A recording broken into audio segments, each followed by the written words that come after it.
Ezrenu Beshem Hashem, Moshe Shamim Varetz. Amar Akadosh Baruch Hu, c'est un Midrash Agada, dans lequel il est cité là-bas que Akadosh Baruch Hu dit aux Bnei Israël, quand ils sont arrivés dans l'endroit de Shittim, durant l'épopée du désert, on dit qu'il y a eu cette fameuse tragédie où la communauté ont eu des relations avec les filles de Moab. Et on dit que même Zimri ben Salou, qui était donc le prince de la tribu de Shimon, a été pris, si tu veux, dans cet engrenage. Et il a été avec une femme dont la Torah nous dit dans la paracha de cette semaine, qui s'appelait comment? Chélie, non? La fille, Cosbi Batsour. Cosbi Batsour. Et elle, qui a été là, c'est qui transpercé. Oui, avec Zimri. Zimri ben Salou, il a une relation avec Cosbi Batsour, qui était elle-même, pourquoi la Torah la cite, c'était une fille de roi. Pinchas ben Elazar, qu'est-ce qu'il fait? Vous connaissez l'histoire, il arrive à ce moment-là, et il aura ce qu'on appelle ce zèle particulier, dans lequel il va venir, et va tuer Zimri ainsi que Cosbi. Amar HaKadosh Baruch Hu, Arbe Tovot Ani Marzik le Pinchas ben Elazar ben Aaron HaKohen, Lefi Sheharag et Zimri ben Salou et Amidianit Shechataba ve'esir et Ramatim al ben Israël. Dieu offre dans la paracha de Pinchas, si vous voulez, le César, quelque part la palme de la paix, ok. J'ai envie de dire le prix Nobel de la paix a été remis pour la première fois dans la Torah à qui? À Pinchas. Pour le mérite justement du courage qu'il a eu d'aller tuer Zimri ben Salou et Cosbi Batsour à cause de cet acte grave. Dit le Midrash, à quoi cela ressemble-t-il? Il dit à un roi qui passait en chemin à côté d'une bande de jeunes, et voilà que, de façon assez surprenante, l'un des jeunes a commencé à maudire le roi. Nitmale amelech chemal kol haneharim. Qu'est-ce qu'il a fait le roi? Il a dit, puisqu'il y en a un qui m'a insulté, alors je me mets en colère contre tout le groupe. Alors l'un d'entre eux, qu'est-ce qu'il a fait? L'un du groupe, il est venu et il a commencé à aller frapper celui qui était responsable justement d'avoir insulté le roi. Quand le roi il voit ça, Shachra Hammato, sa colère se calme.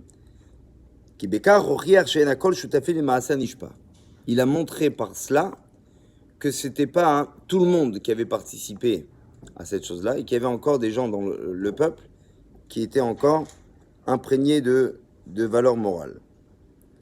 C'est pourquoi dit la Torah de cette semaine, Eshiv et Ramati. Il a ramené, Eshiv, il a calmé ma colère. Bedin sheitol sraro. C'est pour ça que la Torah lui donne un salaire, comme c'est marqué. Ineni noten lo, me voici que je le lui donne. Et beriti shalom, mon alliance de paix. C'est-à-dire, alors il y a beaucoup de, alors il y a le premier truc, c'est le fait de dire que Pinchas devient du coup Cohen, bien que normalement Cohen est quelque chose. Bien que le Cohen, c'est un statut qui se transmet de père en fils, et que Pinchas faisait partie de la tribu des Lévi, mais il était déjà né, donc normalement il ne devait pas être atteint, c'est pas le bon mot, mais il ne devait pas être honoré par cela, on lui donne malgré tout. À part ça, il y a une deuxième explication, c'est je lui donne et beriti shalom, chaye haolam hazeh ve chaye haolam haba. D'accord? C'est qu'il vivra très très longtemps, et dans ce monde-ci, et aussi dans le monde futur. Qu'est-ce que veut dire Matzbi al mashu michudi bitnaguto shel Pinchas shari yadu hashemi she'asa mitzvah zoche le sachar. Il dit, mais je comprends pas, d'habitude, celui qui fait une mitzvah, ok, il a toujours un salaire. Pourquoi celui de Pinchas était particulier? Mais adgashazun mevedim she Pinchas nag beofen mushlam. On apprend d'ici qu'il a fait quelque chose de particulièrement héroïque. Et il dit, Bame Baal, il débitou tam ou shlamut. Le Khatam Sofer, il explique qu'est-ce qu'il y avait dans cet acte qui était si puissant, si intègre. Il dit, le Khatam Sofer, c'était pas tant ce qu'il a fait, Pinchas, mais c'est la façon dont il l'a fait. La façon dont il l'a fait. C'est-à-dire, il dit, Nisayon Achim shel kol adam melamed she'alav la film mesaned meshuchret me'od. Il dit, on sait très bien que la vie nous amène à faire des actions et à devoir les filtrer en fonction d'un contexte. Et il dit, כדי שההחלטות שהוא מקבל ינווטו על ידי הגאון הבריא בלא תוספות של מהווה מנוגדים ואפילו צדדים חיצוניים לטובת גוף העניין. איך יכול אדם לנטרל את תכונותיו הטבעיים? Comment un homme arrive en général à plus ou moins canaliser ses volontés naturelles? Il explique, Matzim l'adam mishra au tafkid shesh betzidam kavod. Il donne un exemple pour ça, il dit, si on donne un statut, un travail, une mission à une personne qui comporte dedans un statut honorable. D'accord? C'est honorable ce qu'il fait. Ou bien parce que c'est un bon salaire, ou bien parce que c'est une place qui est respectable. Mais en général, ce genre de mission vient toujours avec le fait que ça porte une responsabilité sur les autres personnes. איך יוכל האיש הזה לשקול את טובת האנשים אמורים להיות תחת חסותו ולא את טובתו האישית? Il dit comment un homme, il dit il peut לשקול את טובת האנשים אמורים להיות תחת חסותו, comment il peut penser au bien des gens pour lesquels il travaille et ne pas regarder son propre intérêt personnel. C'est toujours ce qui est l'ambivalence et l'ambiguïté, j'ai envie de dire finalement dans ce genre de mission. Ouais, admettons vous êtes président de la République. C'est une tâche qui est plus qu'honorable et qui demande une responsabilité énorme pour tout le monde. Mais malgré tout, il faut savoir faire les choses uniquement dans l'intérêt des gens pour lesquels tu as été nommé, okay, et non pas pour ton propre intérêt, bien que ton propre intérêt dedans est impacté aussi dedans. C'est ça. Il donne un autre exemple. Adam Omed Ekabel Achlata Litare Binyan Mesuyam. Il dit quelqu'un, par exemple, prend aussi une décision pour faire quelque chose. Il dit par exemple, il voit que des gens font quelque chose de mal et il décide lui d'arranger cette chose-là.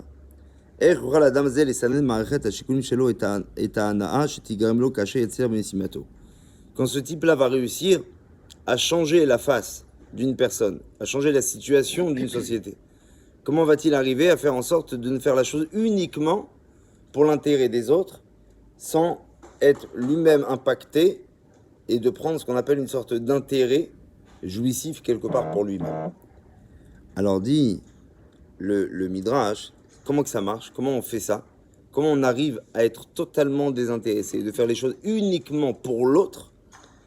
Il dit Mikoud, c'est-à-dire Adam yachol lerakez ta marchavot shelo bedavar echad. Pinchas ben Elazar shou. Il dit ça dépend sur quoi tu vas focaliser. Il dit Pinchas Shubach, il a été loué sur le fait qu'il a placé toute sa pensée dans une chose seulement. Normalement, l'homme, qu'est-ce qu'il fait? Il prend en considération tout. Il dit, bon, c'est bien pour la communauté et aussi pour moi. Donc, dans tout ça, il fait une sorte de pour et contre et il fait les choses en fonction. Et lui, il dit, Pinchas, quand il a fait les choses, il a fait uniquement dans un seul intérêt. Dans l'intérêt d'Akadosh Baruch Hu. Ma Elokim rotse mimeni. Qu'est-ce que Dieu veut de moi à cet instant-là? Amikud ishtik et araché un reka veoya panouy l'ifron et amassé bofen igionit les tovat aïnyan bilvad. Il a été totalement désintéressé de sa personne. Il est totalement sorti du contexte pour ne faire qu'une chose, penser de quelle façon peut-il faire honneur à Dieu. Il dit c'est pour ça qu'après qu'il a fait ça et que l'épidémie s'est arrêtée et que la situation de la communauté a changé, il n'a pas pris une once de prétention. Pinchas shubach alasiya mitoch mikud marshavator v'tzelu. B'chol yimei chayenu. Il dit ça c'est la grandeur de Pinchas. C'est pas juste l'acte qu'il a fait, mais parce que l'acte héroïque, tout le monde aurait pu le faire. Mais la grandeur de Pinchas, c'est d'être resté un type qui était pur du début jusqu'à la fin. C'est-à-dire que même après qu'il ait fait ça, il n'a pas pris une once de prétention ou de vanité. Il dit dans chaque jour de nos vies, on cherche tous, pardonnez-moi, des missions, ou du moins à se focaliser sur un intérêt en particulier. Il dit le judaïsme, dans tout son chemin, il nous amène à chaque fois à faire en sorte qu'on ne fasse pas les choses de façon automatique, qu'on ne fasse pas les choses comme des robots.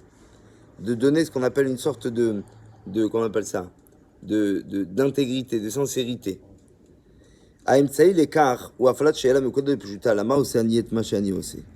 la réponse, comment on fait que tous les matins tu fais shacharit, tous les jours tu fais mincha, tu fais arvit, tous les jours tu fais shema, tous les jours tu fais tes brachot, et malgré tout de les ressentir, de se poser toujours la même question. Je le fais, mais pour qui je le fais? Et il dit, Chassidim et Saprim, les Chassidim racontent que une fois, il y avait un Rav qui est connu, déjà on en a parlé, ça fait souvent, Rav Zouché de Anipoli. Il a entendu une fois une voix qui était en train de pleurer. Lev rachum ayalo, miyad uberer venoda lo sheishak shatiom, ibda sum kesev gadol, vedim otea, partsu lelo ma'atzor. Il a entendu un jour une femme qui était en train de pleurer. Rav Zouché, c'était insupportable pour lui. Qu'est-ce qu'il a fait? Il est parti voir cette dame pour essayer de voir qu'est-ce qui lui arrivait. Alors elle lui dit, j'ai perdu une grosse somme d'argent. Qu'est-ce qu'il a fait?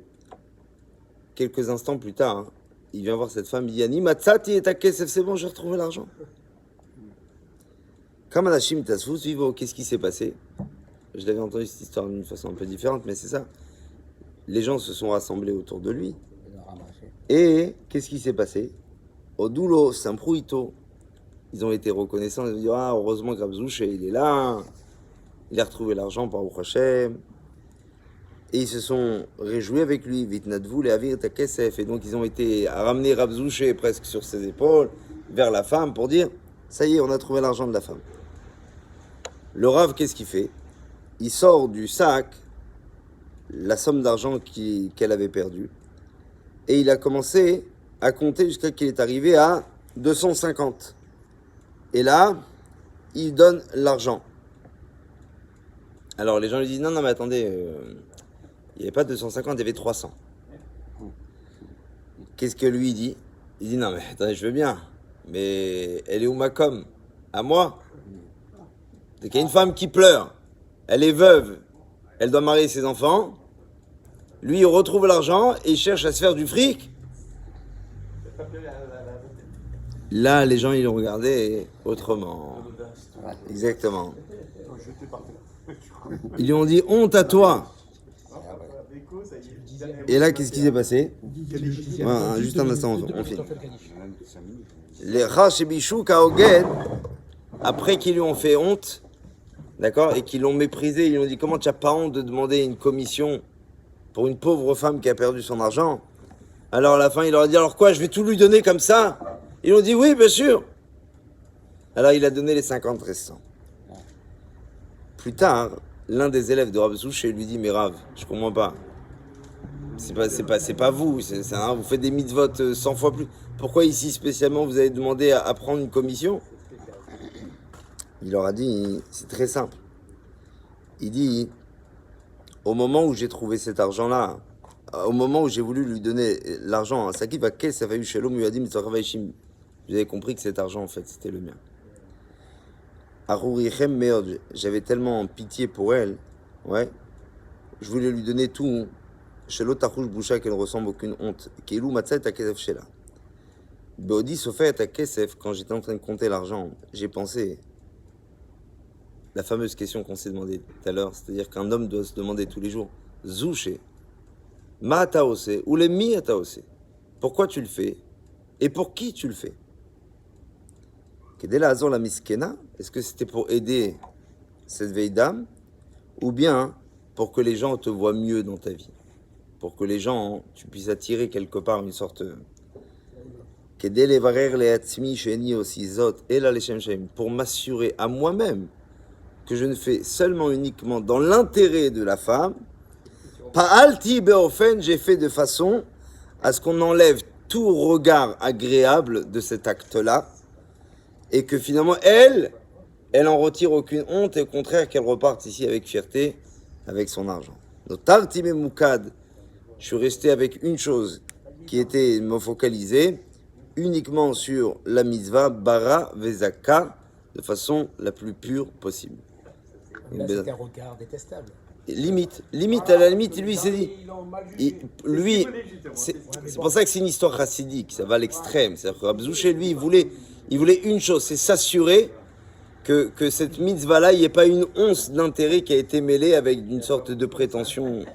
Voilà. Que je nous donne le mérite de pouvoir faire les choses avec pureté. Amen.